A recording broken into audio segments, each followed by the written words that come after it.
This is Mr. Eugene, and today we're examining a psychological pattern that's destroying marriages at scale. A pattern so toxic, so pervasive, and so resistant to reason that most men don't recognize what they're dealing with until years of their lives have been wasted trying to satisfy someone who has decided she can never be satisfied. Why do so many women who are completely adored and well cared for by good men, women who have objectively good lives, stable marriages, financial security, devoted husbands, why do these women consistently picture themselves as victims? Not victims of actual abuse or neglect or hardship, but victims in their own constructed narratives where their husbands, men who are working hard, providing well, being faithful, being present, are reimagined as oppressors, bullies, narcissists, controllers who are somehow making their lives miserable. This is not a small problem affecting a few troubled women. This is epidemic. The comment sections of this channel and similar channels are filled with men describing the exact same pattern. I'm doing everything right. I'm providing. I'm present. I'm faithful. I'm trying. And she's treating me like I'm the villain in her story, like I'm failing her, like she's suffering because of me, when the objective reality is that she has everything she needs and more. This is the victim delusion. And understanding why women adopt this delusion, what benefits it provides them, how it functions to avoid accountability, and what you can actually do about it. This is essential if you're in a relationship with a woman who has decided that being a victim serves her better than being a partner. Today we're examining the psychology of fake victimhood, the specific mechanisms through which women use victim status to avoid accountability, the labels and narratives they deploy to maintain the delusion, and the uncomfortable truth that you cannot logic someone out of a position they didn't logic themselves into. This is not comfortable, but it's necessary.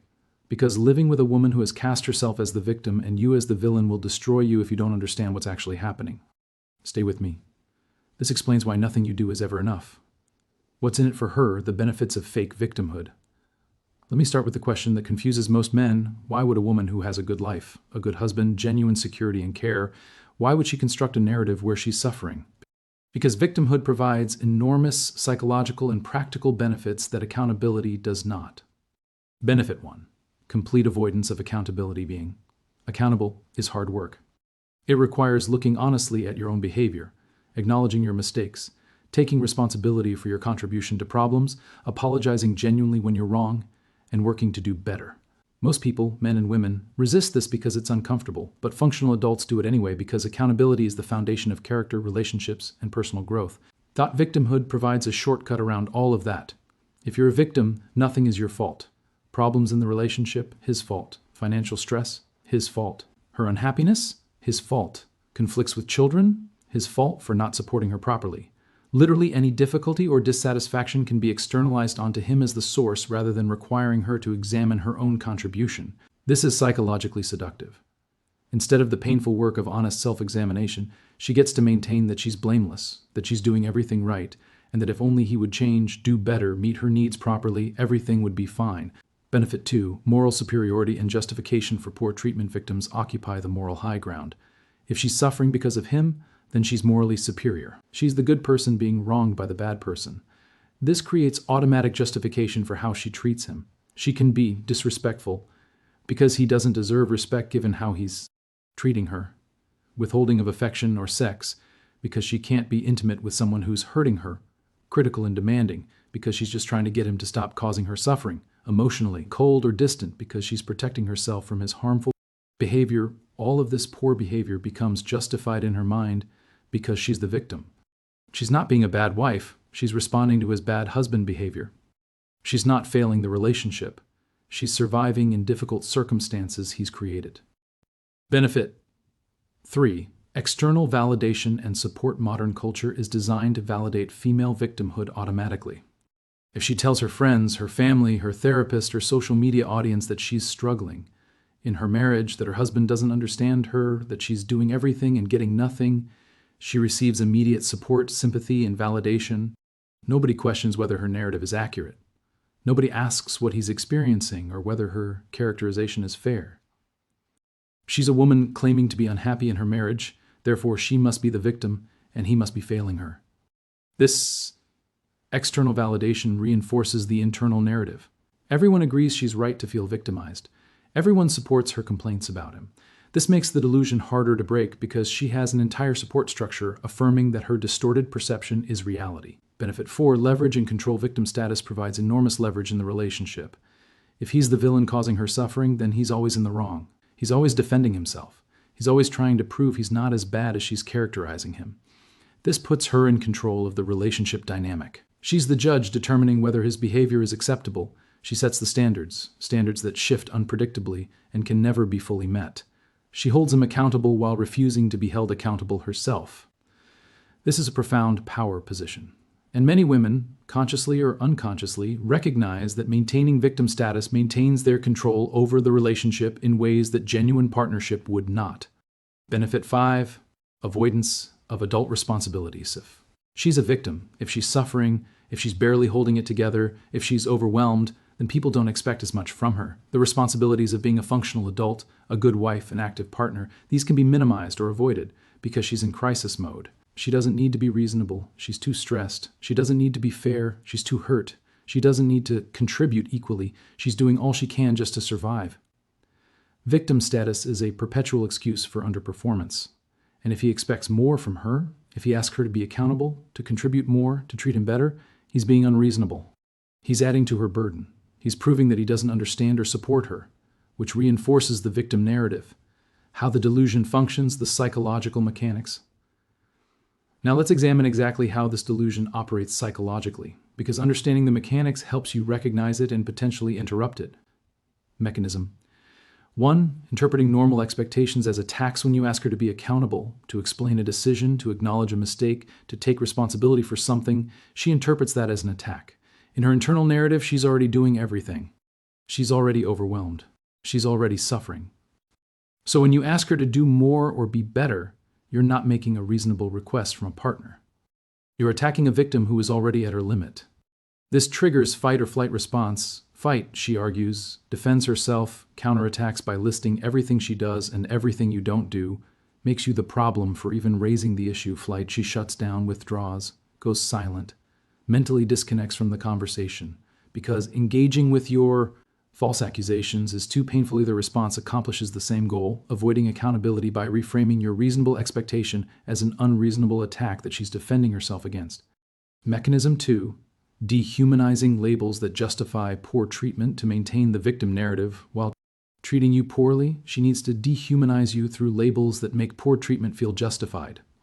Labels she applies to you: controlling, when you express preferences or set boundaries; bully, when you're firm about expectations; narcissist, when you don't accommodate her emotional volatility; angry, when you express legitimate frustration; oppressive, when you lead or make decisions; emotionally unavailable, when you don't process emotions the way she demands; unresolved issues with mother, when your expectations don't match her behavior. These labels serve a specific function. They transform you from a good man doing his best into a flawed, harmful person who deserves the treatment she's giving you. If you're controlling, she doesn't need to respect your leadership. If you're a bully, she doesn't need to accommodate your requests. If you're a narcissist, she doesn't need to care about your needs. The labels dehumanize you enough that mistreating you feels morally acceptable. Mechanism. 3. Inflating her contributions. While minimizing your, she simultaneously inflates her own contributions and minimizes yours to maintain the narrative that she's doing everything while you're doing nothing or failing.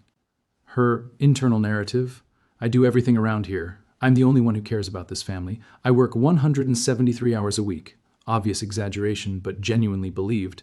If it weren't for me, everything would fall apart. Your actual contributions: earning income, maintaining the home, being present, solving problems, being faithful, these get minimized or dismissed. You're just doing what you're supposed to do. Contribution without credit. That's not as hard as what I do. Comparison that dismisses. Anyone could do that. Devaluing your work or your contributions literally don't register in her awareness because she's not tracking what you do, only what you don't do. This creates the psychological space for her to feel like a victim. If she's doing everything and you're doing little or nothing, then her suffering makes sense. The fact that this accounting is completely distorted doesn't matter. It's what she believes. Mechanism 4. The permanent moving target. No matter what you do, it's never quite enough, because victim status requires ongoing grievances to maintain the narrative. If you address one complaint, she generates a new one. If you meet one standard, the standard shifts. If you improve in one area, she focuses on a different area where you're allegedly failing. This is not accidental. If you fully satisfied her, if you met all her needs, if you addressed all her grievances, she would lose victim status. She would have to acknowledge that you're a good husband providing a good life. And that acknowledgement would require her to be accountable for her own happiness and her own contribution to the relationship. The goalpost must keep moving to maintain the delusion that she's suffering despite your best efforts. The labels she uses on herself, the self-victimization narratives, just as she uses dehumanizing labels on you to justify poor treatment. She uses elevating labels on herself to maintain the delusion that she's exceptional while being victimized. Labels she applies to herself. I do so much, regardless of actual contribution. I take care of everything. While actually managing far less than she claims, I'm only human when held accountable for failures. I'm doing the best I can to deflect criticism without actually improving. Nobody appreciates what I do. Victim framing of normal household contribution. I'm exhausted from doing everything. Regardless of actual energy expenditure, these self-labels serve to inflate her sense of her own contribution and sacrifice, create sympathy for how hard she's working, deflect accountability by claiming she is already at maximum capacity, justify why she can't do more or be better, position any request for more as unreasonable, given how much she's already doing. The combination of dehumanizing labels on you and elevating labels on herself creates the complete victim narrative. She's an overwhelmed martyr doing everything possible while being failed by an inadequate, harmful partner who doesn't appreciate or support her.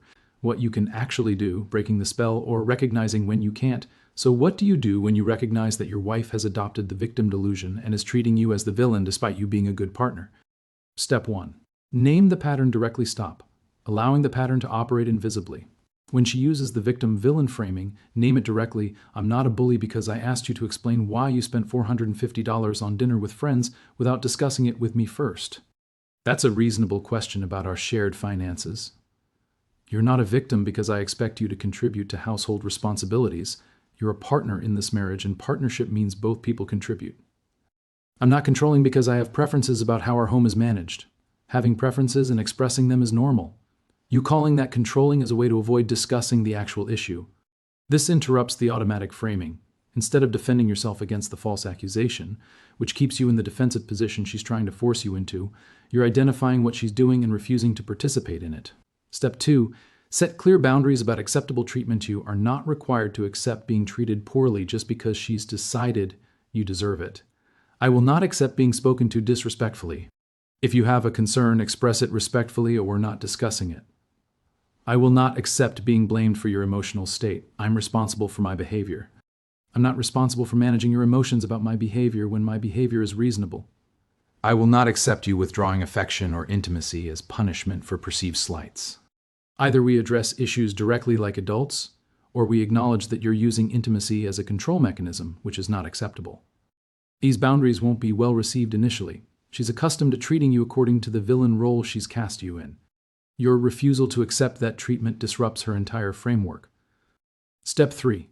Stop seeking her approval or validation as long as your sense of worth or your confidence in your own behavior depends on her validation. She maintains power over you. Stop asking if you're doing enough.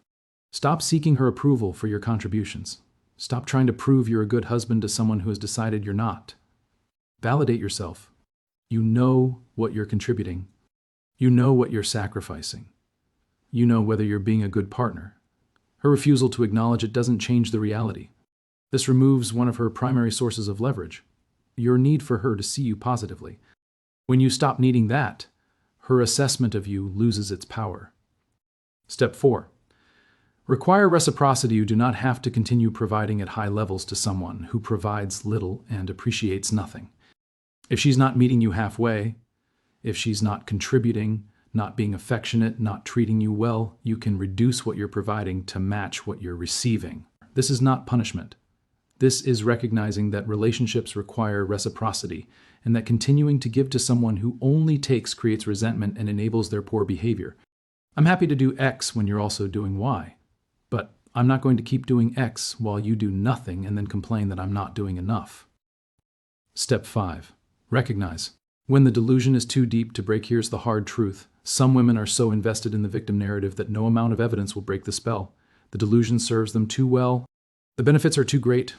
The external validation they receive for maintaining it is too reinforcing. If you've tried naming the pattern directly, setting boundaries, requiring reciprocity, individual and couples therapy, everything you can think of to address the dynamic, and she continues to operate from victim framing, continues to treat you as the villain, continues to refuse accountability, You have to recognize that the delusion is permanent. At that point, your choices are 1. Accept living with someone who will never see you accurately and will always blame you for her unhappiness. 2. Exit the relationship and build a life with someone who doesn't need to cast you as a villain to avoid accountability. Most men should choose option 2. Living with someone who fundamentally mischaracterizes you, refuses to appreciate your contributions, and treats you according to a villain narrative that has no basis in reality. This destroys you psychologically over time. The uncomfortable truth: she knows what she's doing. Let me close with something that most men resist believing, but that's critically important to understand. Women who operate from victim delusion know at some level that the narrative is false. They know they're supposed to be partners rather than victims. They know their husbands aren't actually villains. They know the accounting of contributions is distorted. They know they're avoiding accountability. They just don't think you know they know. They believe they can maintain the performance indefinitely, that you'll keep accepting the villain role, that you'll keep trying harder to satisfy someone who has decided satisfaction is impossible, that you'll keep providing while receiving minimal reciprocation. When you name the pattern, set boundaries, require reciprocity, you're demonstrating that you see through the performance. And many women, when confronted with a man who won't play the assigned role anymore, will adjust their behavior rather than lose the relationship. Some won't. Some are so invested in the delusion that they'll choose it over the relationship. They'll escalate, they'll double down, they'll eventually leave or force you to leave rather than acknowledge reality. And that tells you everything you need to know about whether the relationship was ever genuinely about partnership or whether it was always about what she could extract from you while avoiding reciprocal contribution. Either way, you've stopped participating in your own psychological destruction, and that's the only path forward that serves you. Drop a comment if this resonates. Are you dealing with this? Have you dealt with it? What worked? Subscribe, because this channel will continue examining the psychological patterns destroying modern relationships and what men can actually do to protect themselves. Stay aware, stay boundaried, and never accept being cast as the villain in someone else's victim narrative when you know you're doing right.